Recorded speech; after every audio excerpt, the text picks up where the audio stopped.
সম্মানিত ভিউয়ার্স, সবুজ স্টোরের আরেকটি নতুন ভিডিওতে আপনাদেরকে জানাই আন্তরিক শুভেচ্ছা এবং অভিনন্দন। যে সকল খামারি ভাইরা আমার এই ভিডিওটি দেখছেন তাদের সুস্বাস্থ্য কামনা করে শুরু করছি আজকের এই ভিডিও। আজকে আমরা এসেছি আমাদের আমিনুল ভাইয়ের এই খামারে সে বাটারফ্লাই স্প্রিংলারগুলো সেট করবে। এটা কীভাবে সেট আপ করতে হয় সেই বিষয়টা আপনাদেরকে মনোযোগ সহকারে আপনারা ভিডিওটা দেখবেন। সম্পূর্ণ বিষয়টা আপনাদেরকে এই ভিডিওর মাধ্যমে দেখিয়ে দিব। তাহলে কথা না বাড়িয়ে শুরু করা যাক আজকের এই ভিডিও।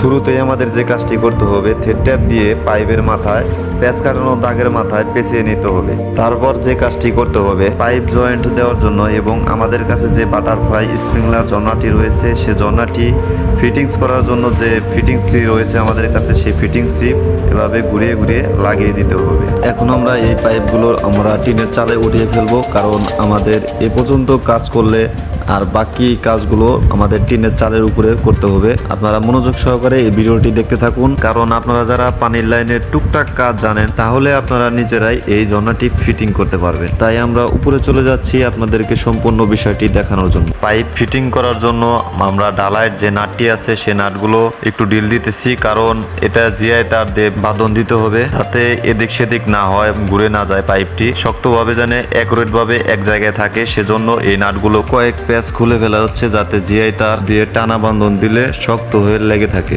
8টি জন্না ফিটিংস করার জন্য 8টি পাইপ নেওয়া হয়েছে। সে পাইপগুলো পাইপের মাথায় থ্রেড ট্যাপ পেঁচিয়ে সেই পাইপগুলো জোড়া দেওয়া হচ্ছে। সেই পাইপগুলো জোড়া দিয়ে আবার এখানে জিআই তার দিয়ে ওই ঢালাইয়ের স্ক্রুবের নাটগুলো একটু ঢিল দিয়ে দিয়ে পাইপগুলো শক্তভাবে বেঁধে দেওয়া হচ্ছে এবং পাইপগুলো জয়েনিং করা হচ্ছে। এটা পাইপগুলো ফিটিং করতে করতে আমাদের শেষ মাথায় এসে গেছি। পুরার পাইপ ফিটিংস করা হয়ে গেছে। এখন যেটা করতে হবে, এই পাইপেরই মাথায় আমাদেরকে লক করে দিতে হবে। দেখতে পাচ্ছেন এখানে লাস্ট মাথা এটা, হ্যাঁ, এই লাস্ট মাথায় এই প্লাগটাই লাগিয়ে দেওয়া হবে। পানির প্রেশার এ পর্যন্তই, আর বাইরে যাবে না। এর পাইপ ফিটিংসের কাজ প্রায় শেষের দিকে। এখন আমাদের এই বাটারফ্লাই স্প্রিংলার যেটাকে বলা হয়, বাংলা ভাষায় যেটাকে ঝর্ণা বলা হয়, সেই ঝর্ণাটি আমরা এখন ফিটিং করব। এখানে থ্রেড ট্যাপ পেঁচিয়ে নেওয়া হচ্ছে। ঝর্ণার যে আপনার অংশটা আছে এই অংশটা হচ্ছে 1/2 ইঞ্চি। সেজন্য আমরা কিন্তু এখানে 3/4 পাইপ ব্যবহার করে এই ছিদ্রটা 1/2 3/4, মানে এটা 3/4 থেকে ঢুকে 3/4 থেকে বের হয়ে গেছে। এরকমভাবে প্রত্যেকটা পাইপ জোড়া দেওয়া হয়েছে এবং এখানে 1/2 ইঞ্চি প্যাচ রাখা হয়েছে গোল, যেটার মধ্যে আমাদের এই বাটারফ্লাই স্প্রিংলারটি সেট করা হবে। আমরা পাইপের শেষ অংশে যে লাস্ট ঝর্ণাটি থাকবে সেই ঝর্ণাটি আমরা এখানে ঘুরিয়ে ঘুরিয়ে এভাবে প্যাচ সিস্টেমভাবে লাগিয়ে দিচ্ছি। এটা যেহেতু প্যাচ কাটা 1/2 ইঞ্চি প্যাচে, সেহেতু এটা আপনারা খুব সহজে এভাবে ঘুরিয়ে লাগিয়ে ফেলতে পারবেন। এটা প্লাস দিয়ে মোটামুটি টাইট দিয়ে আপনারা এটা ব্যবহার করতে পারেন। আবার অতিরিক্ত কেউ টাইট দিতে যাবেন না, প্যাচটা কেটে যাওয়ার সম্ভাবনা থাকে, যেহেতু ওটা প্লাস্টিক। অতএব অতিরিক্ত টাইট দেওয়ার কোনো প্রয়োজন নেই। ঠিক একইভাবে প্রত্যেকটা ঝর্ণা আপনারা এভাবে ফিটিংস করতে পারবেন। আপনারা দেখতে পাচ্ছেন টিনের মাঝ বরাবর আমরা অ্যাকুরেট সোজাভাবে এই ঝর্ণাগুলো ফিটিংস করেছি। আপনারা দেখতে পাচ্ছেন মোটামুটি আমাদের এই ঝর্ণাগুলো ফিটিংস শেষ। এটা হচ্ছে আমাদের ফার্স্ট মাথা, যেখান দিয়ে পানিগুলো প্রবেশ করবে। এখানে একটা এলবো ফিটিং করা হচ্ছে, কারণ আমাদের এইখানে যে পানি আসবে, যে মোটর দিয়ে পানিটা দেওয়া হবে, সেই মোটরটা রয়েছে এই ঘরেরই এক সাইডে। এজন্য দেখতে পাচ্ছেন এখানে এই পাইপে থ্রেড ট্যাপ পেঁচানো হচ্ছে, কারণ এখানে এলবোতে এই পাইপটি ফিটিংস করার জন্য থ্রেড ট্যাপ প্রত্যেকটা প্যাচে প্যাচে থ্রেড ট্যাপ পেঁচে এটা লাগাতে হয়। দেখতে পাচ্ছেন এখানে এলবো ফিটিংস হয়ে এদিকে লাইনতে গিয়ে এই মাথায় আর একটা এলবো ফিটিংস রয়েছে। এই এলবোটি নিচ বরাবর আমাদের মোটর রয়েছে। এখন আমরা চলে যাব মোটরের কাছে। আপনারা দেখতে পাচ্ছেন এটিতে আপনার লাইনটি, পানির লাইনটি বাইরে দেওয়া হবে।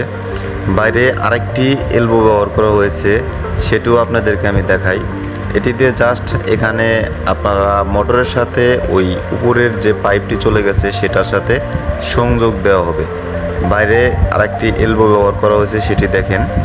এটি হচ্ছে এলবো আরেকটি ব্যবহার করে ডাইরেক্ট মোটর সরাসরি চলে গিয়েছে। সেই মোটরে এখানে জয়েনিং হচ্ছে। আমাদের কাজ প্রায় সম্পূর্ণ। এখন আমরা লাইনটি চেক দিব। এই দেখতে পাচ্ছেন এখানে আরেকটি বল বাল্ব ব্যবহার করা হয়েছে, যেটি দিয়ে আপনারা চাইলে লক করতে পারবেন, কারণ এখানে দুইটি সংযোগ করা হয়েছে দুটি কাজের জন্য একটি মোটর দিয়ে, সেজন্য এই বল বাল্বটা ব্যবহার করা হয়েছে। আপনারা চাইলেই আমাদের ফিটিংসের সকল কাজ সম্পূর্ণ হয়েছে, সেজন্য এখন মোটরে পানি আনার জন্য এখান দিয়ে পানি প্রবেশ করানো হচ্ছে। আমাদের সকল কাজ শেষ। এখন আমরা এই মোটর স্টার্ট দিয়ে উপরে চলে যাব। আপনারা দেখতে থাকুন ভিডিও। এখন মোটরের সুইচটি দেওয়া হচ্ছে।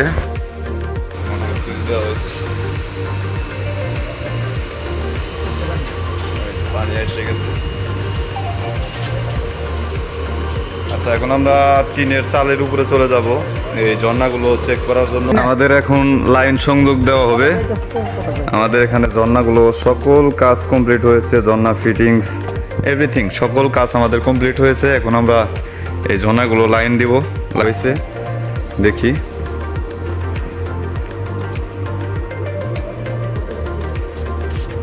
এখানে পানি কি আসছে? হ্যাঁ হ্যাঁ, পানি আসছে ইনশাল্লাহ। ওই যে শুরু হয়ে গেছে। পানি লাশ মুক্তি যায়নি, পানি যায়নি। এটা প্রত্যেকটাই লাইন যাচ্ছে। দেখতে পাচ্ছেন এই ঝর্ণাগুলো কিভাবে কাজ করছে, টিনের চাল কিভাবে ভিজিয়ে দিচ্ছে। এই ঝর্ণাগুলো আমিনুল ভাই সে আমার দোকানে গিয়ে এই ঝর্ণাগুলো ক্রয় করে এবং আমার কাছ থেকে সে আমাদের মিস্ত্রির নাম্বারটি নিয়ে তার সাথে কথা বলে এই ঝর্ণাগুলো ফিটিং করলো।